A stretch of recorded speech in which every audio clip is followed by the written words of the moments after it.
In his past life, during the battle that took his life, Damien lost all his comrades on that battlefield.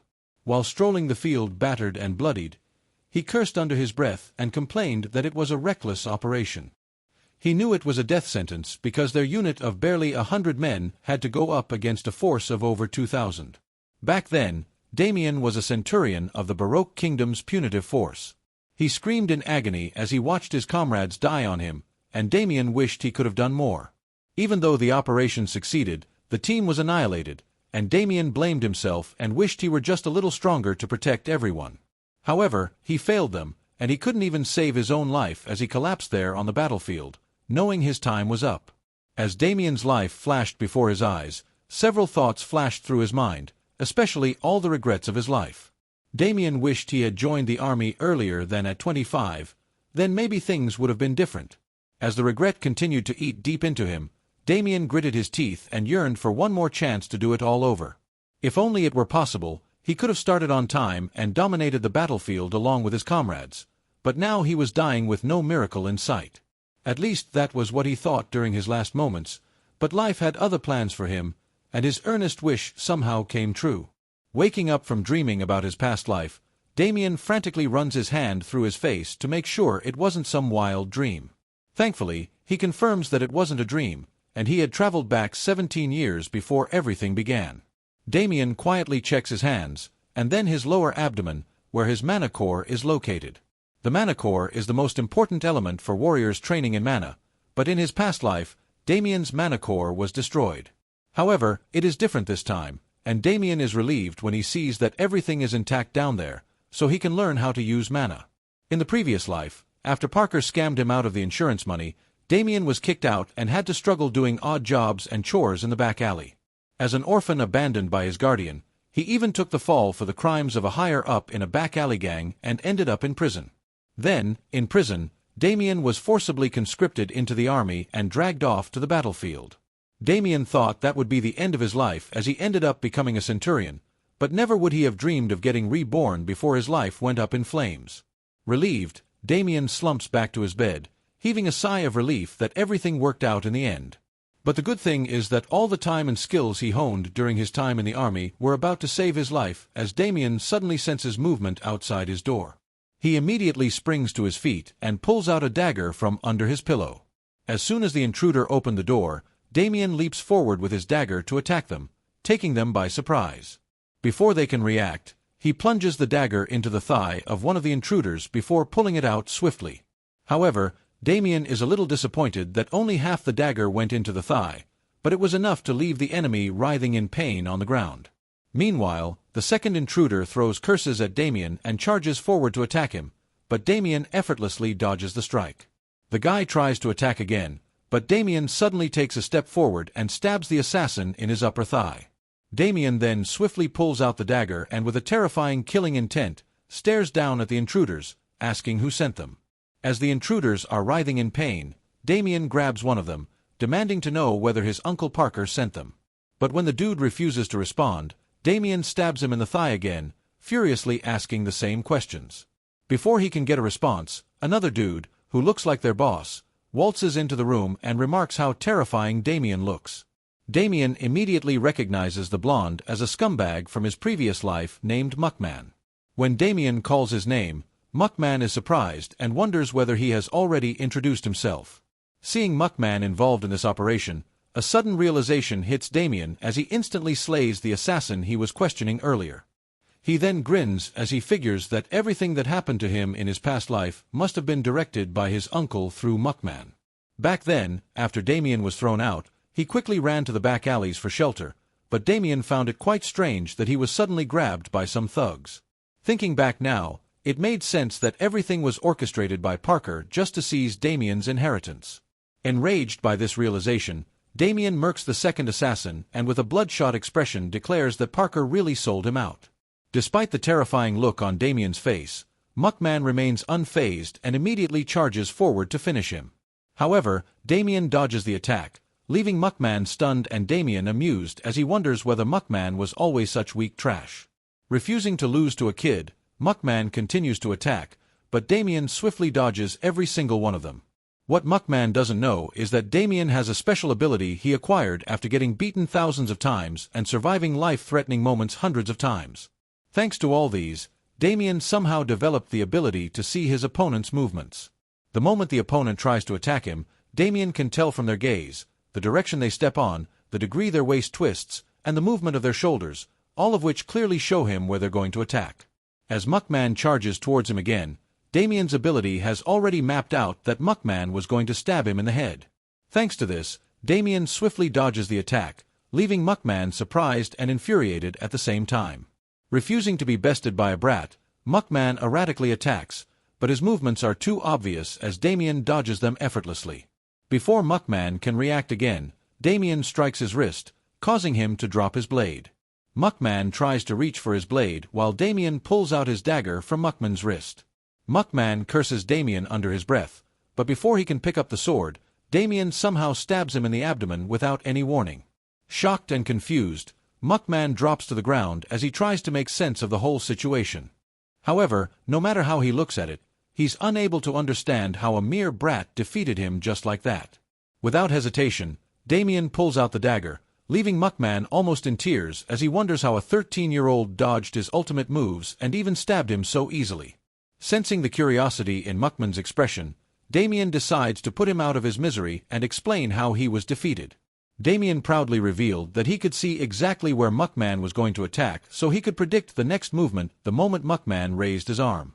Muckman is shocked to hear this and finds it hard to believe such an absurd thing after all. At this point in Damien's rebirth, mana manipulation hasn't become a novel thing. Since Muckman doesn't believe him, Damien lets him know that he doesn't care. But instead of pleading for his pathetic life, Muckman tells Damien that this is not his end.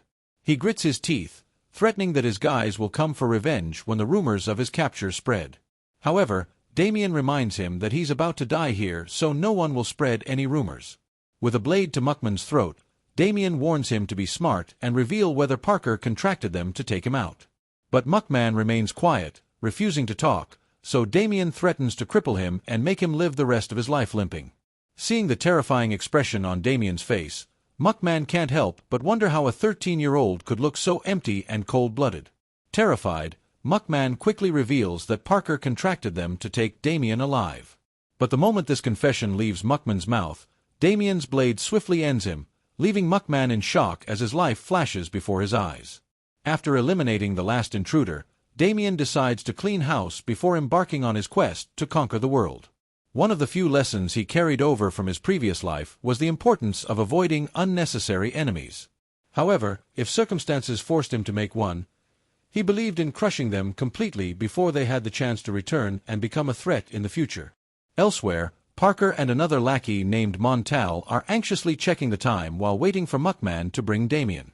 Parker feels uneasy, but Montal reassures him that the job will be done and Damien will be brought over. He then mentions that Parker must have been very angry to contract him just to capture a little brat.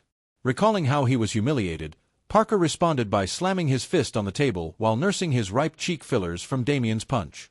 Thinking about how he was shamed by a kid, Parker buries his head while Montal consoles him, telling him to wait a bit longer. He also warns Parker not to withhold his payment just because the package is arriving late. Just then, they sense someone at the door, and Montal heads over to check, thinking it must be their guys arriving with Damien in a body bag. Parker is excited as he thinks about tearing Damien apart and keeping him barely alive because of the insurance contract. He then angrily vows that he'll completely erase Damien once the insurance contract is resolved. Meanwhile, Montal slightly opens the door while trying to scold his guys for being late, but the next moment, a dagger flies through the crack, almost stabbing him. Montal manages to evade the attack, quickly concluding that the assassins must have failed. Behind him, Parker is spooked, visibly unsettled by the sudden turn of events, and at that moment, Damien strolls into the room like a confident predator, while Montal demands to know if he's Damien. Damien confidently answers that he is, and immediately brands Montal a lackey. Montal is momentarily confused by the sudden nickname until Damien explains that he is merely Parker's errand boy, obediently carrying out whatever orders he is given. The explanation only makes Montal laugh, after which he calls out to Parker and demands triple the commission they originally agreed upon. Parker is stunned by the sudden demand, but Montal quickly explains that his team has suffered heavy losses, making the job far more costly than expected. He then points to the blood staining the tip of Damien's spear and notes that an unexpected variable has entered the equation. After all, it is no ordinary feat for a team of 3 to be wiped out so easily by one brat. Despite Montal's explanation, Parker tries to protest the sudden increase in payment, so Montal sheathes his sword, instantly quitting the job, but Parker stops him. After observing Damien and seeing how absolutely terrifying he looks, Parker hurriedly agrees to pay 3 times as much. Left alone with a monster like Damien, Parker fears he might not make it out alive. Montal, on the other hand, is excited after a successful negotiation, so he prepares to deliver Damien as promised. He first tells Damien that he doesn't care about his dead teammates since it was just a business deal between them, so he has no feelings about their deaths. However, Damien sternly lets Montal know that it's not just another payday for him. What they don't know is that for Damien, this is revenge for all the suffering he endured at their hands in the back alley after being thrown out by his uncle. Because of their collusion, Damien spent half his previous life rotting in the back alleys like unwanted trash. And to make matters worse, his mana core was destroyed during this time, so there's no way he's letting any one of them go scot-free in this life. Determined to get his revenge, Damien tells Montal not to ask questions and just die. However, Montal calls him an arrogant brat as he charges forward, confident he can handle a little problem like Damien. But before he can even land the strike, Damien almost punctures the dude's generation, but Montal dodges the attack because he already realized that Damien was aiming for his legs. Damien is also impressed with Montal's skills and notes that the dude isn't some ordinary trash like the other intruders from earlier. Nevertheless, the duo continues to fight, but at some point Montal plans to sneak an attack on Damien. He pretends to punch Damien in the face, but the moment Damien raises his arms to guard his face is the moment Montal plans to stab him in the thigh. Thinking his plan is a sure thing, Montal is already mentally celebrating, but just as Damien dodges the punch, Montal tries to stab him in the thigh as planned. Unexpectedly, Damien swiftly dodges both attacks, leaving Montal stunned that his plan had been uncovered. Before Montal can react, Damien strikes him several times using the stick end of his spear, before confidently revealing that he knew Montal's plan all along. At this point, Montal is infuriated as he angrily hurls curses at Damien. He's just about to vow to kill him when a sudden slash in the throat cuts his villain declaration mid-sentence. As his life flashes before his eyes, Montal clenches his throat, gasping for breath. Unfortunately, it's too late as he slumps to the ground dead. Looking at the dead dude, Damien notes that he's stronger than a thug like Muckman, but at the end of the day, he's still just back alley trash. Now that he was done taking out the trash, Damien immediately turned to look at his uncle like a predator. Panicking, Parker hurriedly falls to his knees, trembling and stammering for words to beg Damien. Ignoring his pleas, Damien quietly walks up to finish him while Parker continues to beg for his pathetic life. But sparing his life is not something that Damien set out to do as Parker's screams echo through the night. A few days after settling scores with his enemies, Damien decides to handle the insurance payout. The insurance agent informs him that he'll be receiving a total of 6 platinum and 650 gold. Basically, 1 platinum is supposed to equal 1,000 gold, and the monthly living expenses for a family of 4 are roughly 2 to 3 gold. Therefore, what Damien got from the payout could probably help him live comfortably throughout his lifetime. After settling the accounts, the insurance dude, who is now terrified of Damien, thanks Damien for trusting him. Just as Damien is about to leave, the man hesitantly calls out to him and asks where he is headed. He explains that he noticed Damien arriving in a carriage loaded for what appears to be a long journey and cannot help but grow curious about his destination. When Damien replies that he's planning to enlist in the army, the agent is surprised to hear this. And Damien says it's because there are some people he's looking forward to meeting. Soon afterward, Damien sets out on his journey to enlist in the army, and even though it's to meet his comrades, Damien is doing this because the army is the only place for him. Besides, according to what he recalls from his past life, this world is about to plunge into chaos in 5 years. By then, most young men will have no choice but to be forcefully conscripted into the military because an era of war is approaching, and no one will be able to escape it. Now that he has been given a second chance and his monohull is intact, Damien is excited to be volunteering while he's still young instead of enlisting late like in his previous life. He plans to first head to the capital and train there for a week using the Delft mana cultivation method before applying to the 3rd training camp. This time, Damien is determined to carve his own path and rule this era instead of getting swept along like a clueless lad. 1 week later, Damien has finally made his way to the enlistment grounds, and during training, he draws attention from other enrollees. Everyone wonders how a kid like him is that skilled, but Damien ignores the buzz and focuses on his training. After training, he spots a few injuries on his palm from wielding the spear and contemplates wrapping his hand with bandages. Damien notes that his body is still far too weak, and his hands are nothing like the ones from his past life that were covered in calluses. Just then, an instructor interrupts Damien's thoughts, asking whether he came to apply as a trainee. Damien answers that he did, and the instructor compliments his spear technique. He then asks where Damien learned it from, but Damien hesitates to answer as he wonders whether the dude recognizes it as the kingdom's greatest spear art. This so-called spear art may have an absurd name, but it's the spear style most commonly used by the kingdom's soldiers. After contemplating for a while, Damien lets the instructor know that he learned it from his late father. The instructor immediately feels guilty for dredging up some unpleasant memories, so he apologizes to Damien. But Damien enthusiastically brushes it off as he goes on to explain how proud he is that his father served in the military. He also adds that he's simply following in his father's footsteps to enlist in the army. Moved by his speech, the instructor instantly falls for Damien, who is not just dedicated and talented, but also a legacy kid. Without knowing it, the instructor almost gives Damien a straight entry into the camp. But as soon as he realizes what he has done, the dude quickly retracts his statement. After regaining his composure, he asks for Damien's name. And Damien replies like a soldier. Soon afterwards, the instructor turns to leave and wishes Damien the best of luck on his trial. Damien then thanks him, and after the instructor leaves, Damien begins to feel a sudden surge of mana in his core. Recognizing what it is, Damien is over the moon that he can finally use mana, the one thing he failed to activate in his previous life. The mana cultivation method Damien was using is called the Delft mana cultivation method. It was famous for being the most efficient mana cultivation method. Damien knew this because back in his previous life, he studied every book on mana cultivation, even though his mana core was completely destroyed. He still memorized the cultivation method, desperately hoping to find a way to cultivate without his mana core. However, he couldn't find any, and his comrades used to laugh at him because he studied cultivation methods even though he couldn't handle mana. Damien was always pissed because of this, but looking back now, all that teasing has finally paid off. Since one of his goals has been fulfilled, Damien decides to focus on the trial ahead and pass the enlistment exam. He then scans around for a familiar face from his previous life, who was also from the 3rd training camp. However, Damien's search doesn't yield results as he doesn't know what the person looks like at this time. Soon afterward, the enrollees were assembled, and their first test was to lift a boulder.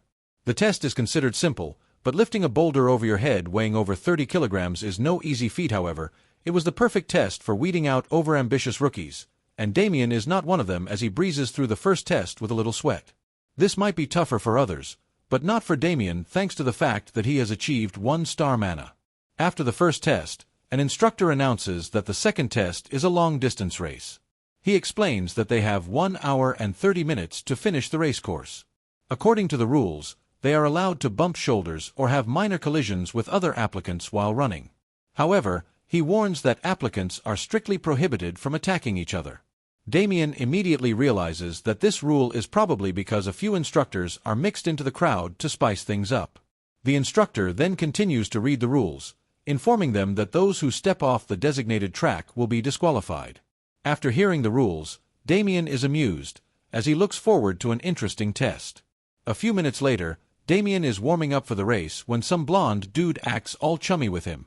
Damien is quite confused since he doesn't recall befriending anyone since his rebirth, but the blonde dude lets Damien know that he has been watching him for a while now.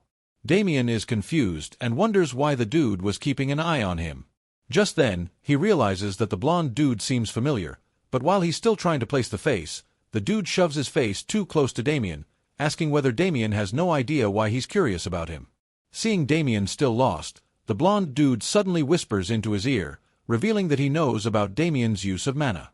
Damien is taken aback by this revelation, but he tries to remain calm, because no rule prohibits commoners from learning how to use mana. However, in cases where a commoner uses mana, it's mostly because they're backed by prominent families or they have some kind of special background. Just then, it finally hits Damien where he has seen this dude's face, but just to be sure, Damien asks the dude for his name. The moment the blonde introduces himself as Apple, Damien is stunned that such a legendary figure started here. Apparently, in Damien's previous life, Apple was a legend among legends who became a powerful general. Apple even received the title of Count at the young age of 30. Basically, he was the ultimate success story among commoners, so everyone looked up to him as the yardstick for success. While Damien is still trying to figure out how to deal with Apple's revelation, Apple suddenly offers him an olive branch. Since they're both around the same age, Apple reaches out to work in harmony with Damien, and Damien accepts the handshake. After all, he considers that there's no harm in allying with a future powerful general, since Apple is the one reaching out first. Several minutes later, the instructor tells everyone to get ready for the race, and as soon as he gives the signal, the applicants immediately set off. Damien notes that quite a few of them start strong right out of the gate, but suddenly, a line of huge dudes blocks off the applicants at the back, leaving everyone confused. One dude explains that the line is called the Wall of Wailing, and breaking through that wall is the real test. Hearing this, Apple suggests simply tagging along and then overtaking the huge dudes at the very end of the race. Damien says it's a good strategy, but since it doesn't resonate with his current style, he instantly takes off at the speed of light, leaving Apple stunned. Some other applicants are taking their sweet time in the race, and one of them suggests the same strategy as Apple. His friends all agree with his idea, but the next moment, one of them notices Damien from behind heading towards them like a frigging shooting star. Just as the blonde dude is wondering what type of crazy person is running that fast, another guy notices Damien and is ready to knock him down a few notches. But the blonde dude warns him not to hurt Damien and just crushes his hopes a little by giving him a wake-up call. The other dude is excited about this and can't wait for Damien to test his steel-plated shoulder muscles.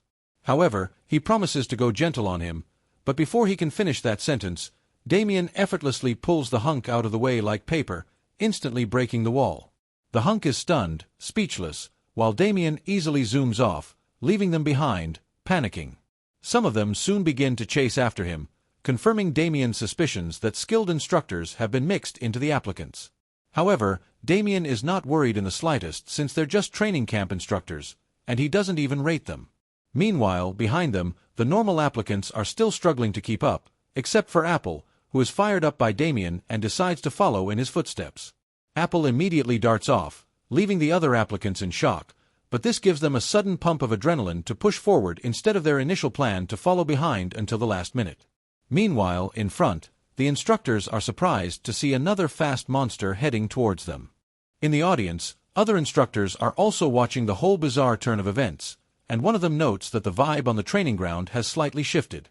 One of the instructors suggests deploying more instructors to make things harder, but a voice tells them to back off. It turns out to be Instructor Raymond, the same dude who approached Damien and almost gave him a pass before the training started. Raymond tells them it's not a good idea to send in more instructors, or everyone might discover that the exam is rigged. He adds that the applicants defeating the instructors is given since it's part of their skill. Raymond then watches the match like a proud dad as Damien zooms past, and he notes that he wasn't wrong about Damien. He's also impressed that Damien's action somehow caused a ripple effect, causing the other applicants to be fired up. Raymond notes that Damien is like a leader on the battlefield who knows how to light a spark in others. Soon afterward, Damien gasps for air as he completes the 29th lap and begins the last lap towards the finish line. Just then, Apple catches up to him and Damien remarks that the dude is still full of energy. Apple then asks whether Damien planned this running strategy because he knows that they would be out of juice like the others if they couldn't use mana. Damien says he never planned anything, but when one has a card, it's best to use it. Apple finds this reasoning quite intriguing and lets Damien know that he's an interesting guy. Damien also returns the compliment, and as he steps on the finish line, followed by Apple, the instructor immediately informs them that they have passed the second test. Meanwhile, a top official has heard about an interesting applicant entering the third camp. An instructor tells him that Raymond already contacted him about it, and he reveals that Damien is only 13 years old. The top official is surprised to hear that Raymond actually finds someone interesting since he's usually hard to please, but this also makes him curious about Damien's identity, so he asks the instructor for Damien's name. Back in the training camp, the results of the test are released, and while others wail about failing, some others celebrate their success. However, Damien is not the least bit excited, and he's even puzzled seeing people celebrate such a small feat knowing the era of chaos is coming in a few years. Damien doesn't see any need to celebrate getting enlisted. During the war in his previous life, conscription into the army was compulsory, and everyone fought so hard just to avoid it. Thinking about it now, Damien notes that the world is still at peace. Just then, Apple calls out to Damien and congratulates him on making it into training camp. Damien acts as if he's surprised that Apple passed the test, and Apple reveals that he saw Damien's name at the very top of the list. Damien claims he just noticed it, and Apple mentions that he looks forward to working with Damien even though they don't end up in the same unit. Since they have a week until proper enlistment, Apple asks what Damien plans to do with his free time. Damien casually replies that he has a few things to take care of, so he might be quite busy. When Apple asks for specifics, Damien brushes it off, saying he needs to gather supplies. Hearing this, Apple instantly remembers a very crucial supply for enlistment and advises Damien to get it. Apparently, the army issues rock-hard combat boots, so trainees are advised to buy sole and heel pads. Damien pretends that this is news to him, but he already knows the pain of the military boot from his previous life. Still, he thanks Apple for the advice, making Apple feel very useful and appreciated. Damien then asks Apple about his plans before enlistment, and Apple claims he has a lot to do, but he brushes it off quickly as if he doesn't want to be asked for the specifics. Damien reads the room and bids Apple farewell and heads off to prepare for enlistment while Apple quietly watches him leave. A few minutes later, an old dude named Alan arrives, asking Apple about Damien's identity. As Apple considers how to respond, he recalls his conversation with Damien during the match when Apple asked why Damien wanted to enlist. With the amount of mana Damien could wield, Apple knew the guy wasn't some ordinary dude. Damien playfully considered this bragging because for Apple to be able to see his mana level, it meant that he was also not an ordinary guy. To respond to Apple's question, Damien said he enlisted because the army is the only place for him. Thinking back now, Apple feels that Damien has more reasons he can't easily share with others. To respond to Alan's question about Damien's identity, Apple simply says he's a guy they'll be seeing for a long time. However, Alan doesn't understand what he means, so Apple simply brushes it off. As they prepare to leave, Alan calls Apple a young master, telling him that his carriage awaits. But Apple reminds Alan not to address him as a young master in public. Alan quickly apologizes as the duo heads out towards their carriage. Elsewhere, Damien strolls the bustling streets of the capital and notes that it's quite different from how he remembers it from his past life. Everything was still at peace and people had food to eat, but the capital Damien remembers was bleak and riddled with hunger. In 5 years, this lively atmosphere will completely change, so Damien makes up his mind to prepare for the upcoming chaotic era. To do that, his first plan is to locate the Work Merchant Guild, a future powerhouse during the war era in his previous life. Damien notes that once war begins, artifacts, weapons, and rations will become the most valuable commodities, so naturally, the merchant guilds will play a critical role. In the previous life, the wealthiest merchant guild on the continent was the Work Merchant Guild. Back then, during the war, Damien and his comrades always looked forward to their relief supplies. On one of such days when the Work Merchant Guild brought their usual supplies, some of the soldiers were jealous and complained bitterly that the merchants were enjoying while the soldiers suffered on the battlefield. But Damien reminded them that they'd be dead without the Merchant Guild supplying them with food and weapons. The grumbling soldier claimed he understood, but admitted that he was complaining because he was just bitter and jealous. Damien, on the other hand, was grateful to the Work Merchant Guild knowing that it couldn't be easy for them to consistently fund charity work with their money. He then instructs the soldiers to head to the caravan for their supplies while he stays behind watching them from a distance. One of the soldiers then calls Damien's attention to the guildmaster of the Work Guild, but Damien couldn't see the guildmaster properly because he was wearing a white cloak. However, he saw a bit of the blonde dude's features, and back then his men said the guildmaster looked like an arrogant brat. Back in the present, Damien tries to figure out how to locate the guild since right now they're not popular. However, from what he knows, Damien recalls that the guild started doing charity work even before the war started. Since there are 40 merchant guilds in the capital, Damien decides to narrow it down, leaving 7. Out of the 7, he notes that he only needs to check the ones with a decent amount of capital since they can afford to do charity work. Unfortunately, after a whole day of searching, Damien comes up empty-handed but still decides to check the last one on his list, Hamel Guild. Upon entering the guild, a man greets him, and Damien pays his respects quietly, hoping this is the one he's searching for. Damien then tells the man that he wants to discuss an investment to support their charity work. The dude is excited to hear this and immediately invites Damien to sit while praising him for having such a noble mind at his age. Though skeptical about the Hamel Guild being the future work guild, Damien decides to humor the guy, hoping this one isn't a bust like the others. But the next moment, Damien's eyes light up when the man introduces himself as Work, the guildmaster of the Hamel Merchant Guild. Damien then introduces himself, and Work invites him to sit and continue their chat about the investment. However, Damien apologizes before asking whether Work has a son. Work chuckles at the strange question, after which he tells Damien that he only has one daughter. Damien is instantly disappointed to hear this because the future guildmaster of the Work Guild is supposed to be a boy.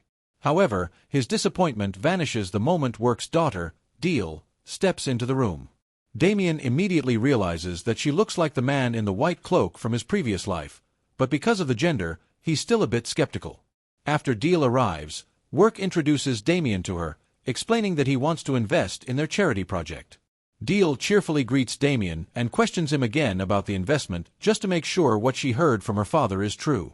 Damien then confirms it, after which he tries to figure out whether Deal is really the same person in a white cloak from his previous life. He notes that apart from her gender, everything else checks out, including the resemblance and the age. Damien recalls that what made the master of the guild stand out then was his beauty, so he can't help but wonder whether it was because the guildmaster was a woman. He also can't figure out how Deal ended up succeeding her father under the name Work. Deal then asks Damien how much he plans to invest and explains that the amount depends on how they utilize the funds. Damien then reveals that he plans to invest 300 gold for a start and invest more, depending on how things progress. Deal and Work are shocked to hear that Damien is investing such a huge sum. After a brief moment of silence, Work asks about Damien's requirement for the investment since it is not a donation. Damien then breaks it down, explaining that he wants to acquire a portion of Hamel Merchant Guild shares and, in exchange for the investment, he'd like a share of the profits. Work is taken aback to hear such a bold investment plan coming from such a young boy. He also can't help but question the source of Damien's funds, so he decides to carefully ask him about it. Damien reassures Work that his funds are clean and explains that he simply wants to use his late parents' inheritance for a good cause. Hearing this, Work feels bad for prying and quickly apologizes for his rudeness, but Damien assures him that he doesn't mind. Work then announces that he needs to hold a group meeting regarding the guild, so he asks Damien to give him some time. Damien agrees to the request and, after he leaves, Work cannot stop thinking about him. When Deal asks about it, Work explains that he was fascinated with Damien's attitude. Even though Damien is only 13, Work believes that he's no ordinary boy, especially from the deep look in his eyes. He then wishes that Damien were 5 years older, so that he would be a perfect match for Deal. Embarrassed, Deal yells at him to quit the matchmaker gig, but Work continues to tease her, wondering if she's into older guys. After Damien's deal with the Hamel Merchant Guild, time flew by, and it was soon the day of enlistment. Standing in front of the enlistment camp, Damien felt a sense of relief, as this felt like the day he truly started afresh. His past life may have vanished in vain, but Damien promises himself that this life will be different. Firmly clenching his fist, he vows to be the one who devours the Empire and not the other way around. A few moments later, Damien makes his way to the first platoon of the 3rd training camp, where he has been assigned. He quickly scans the room, but doesn't recognize any familiar faces, making him wonder whether Apple was assigned to a different platoon. Damien is a bit disappointed because he was hoping to be in the same unit as Apple since they're the same age. A few minutes later, an instructor arrives, cheerfully greeting the recruits. He then introduces himself as Brian and reveals that he will be their platoon leader for the next month. Brian then announces that he will be inspecting everyone's personal belongings and explains that food, drinks, and luxury goods are banned. He firmly orders those with alcohol and cigarettes to turn themselves in immediately, as those caught hiding these contrabands will be punished. Just then, Damien notices 2 guys fidgeting in the corner, and one of them quietly laments that he quit smoking but forgot to leave the cigarettes behind. The other dude tells his friend that a shopkeeper told him that alcohol is not banned. Irritated, Damien silently hurls insults at them for being dumb enough to make it so obvious that they're hiding something. Brian then orders everyone to take out all their belongings, and he begins the search from Damien's corner. After scanning through Damien's belongings, he announces that Damien is free, but looking closely, Brian asks how old he is since he looks too young. Damien then answers that he's 13, leaving everyone stunned. Some muscle-headed dude named Kyle immediately jumps on the opportunity to mock Damien for joining the army. His friend also remarks that Damien is just looking for a free lunch for life. Damien soon overhears and glares at them for talking trash to his face, but when Kyle sees him glaring, he tries to start trouble. However, Damien brushes him off since there's no need to stoop to his level. Still, he decides to remember Kyle's face and glares at him again, but this time with an overwhelming killing intent. At that moment, Damien makes up his mind to beat the dude into submission someday and make sure to let him know that a kid did it. As the atmosphere becomes extremely tense, some bald cannon fodder shudders, suddenly getting goosebumps. Just then, Brian tells him to take out his belongings, and the bald dude brings out a few rags, claiming it's everything he brought with him. But the next moment, Brian whispers into his ear, sternly asking whether he needs to be searched. Terrified, the bald dude hurriedly scrambles to bring out all the contraband he thought he had hidden so cleverly. Brian then repeats his warning, telling them that those who are caught hiding contraband will be punished by running through the training yard all night. Hearing this, the recruits begin to tremble, and as Brian yells for them to take out whatever they were hiding, a dozen of them scramble to comply, except for Damien, the model recruit of the century. Once the inspection is over, Brian announces that it is time to select a cadet platoon leader to represent him whenever he's not present. He then pulls out a list to choose the soldier who entered the camp with excellent scores. After scanning through the list, Brian calls out Damien's name and asks the recruits who Damien is. At first, no one responds, so Brian figures it might be Kyle since he looks more capable than the others. However, he notes that Kyle's character is trash, and a cadet platoon leader needs character as much as skill. Nevertheless, Brian walks up to him, asking if he's Damien, but before Kyle can respond, Damien answers behind them. Brian is a bit surprised that the best recruit is not the musclehead, so he turns around, curious to see who. But when he realizes who Damien is, Brian is absolutely shocked, so he quickly checks the list to make sure he didn't mispronounce the name. As he scans the list, Brian asks Damien about his age, and Damien confirms that he's 13 years old.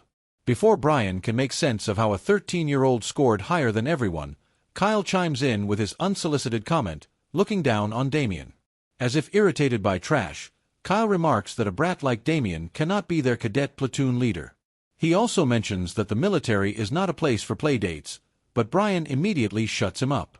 However, Kyle refuses to back down or respect authority as he walks closer to them, explaining that for a cadet platoon leader, image is important, since they represent the platoon leader. He then points to Damien's face, saying that the platoon's discipline will crumble if a brat like him becomes the cadet platoon leader. All the while the argument was going on, Damien stayed out of it because he didn't care for the post as he considered it a hassle. But this muscle-headed avatar just had to talk trash about him, awakening Damien's competitiveness. Grinning wickedly, Damien immediately makes up his mind to teach the dude a lesson. Damien then mocks the dude, confidently saying he would do a better job compared to a moron like Kyle, whose brain is filled with nothing but air and muscles. Kyle is infuriated by this savage roast, which almost causes him emotional damage. To make matters worse, for Kyle, Brian cuts him off like garbage and grabs his shoulder, sternly warning him never to call his fellow members insulting names. Loud-mouthed Kyle, who couldn't shut up a few seconds ago, trembles like a wet puppy under Brian's terrifying gaze as Brian gives him a stern warning. After the warning, Kyle confirms that he understood, but Brian turns to face Damien, telling him that Kyle's words do carry some weight. Brian then explains that a cadet platoon leader needs to also look the part, befitting the authority given to them. Kyle then raises his hand to make a suggestion, but he's about to call Damien a brat when he remembers Brian's warning and immediately changes his tone. He then proposes a sparring match between himself and Damien and suggests that the winner becomes the cadet platoon leader, as this would prove both leadership and skills. Brian then asks whether Damien is good with this arrangement, and Damien accepts without hesitation. Since the situation has gotten to this, he plans to put these pompous airheads in their place to straighten the discipline of the whole platoon. As if provoking Kyle, Damien confidently declares that all he has to do is crush all that lump of muscle. Kyle is infuriated to hear this, but before he can react, Brian yells at the others, asking if they're on board with this bet. The trainees all chime in that they agree with it,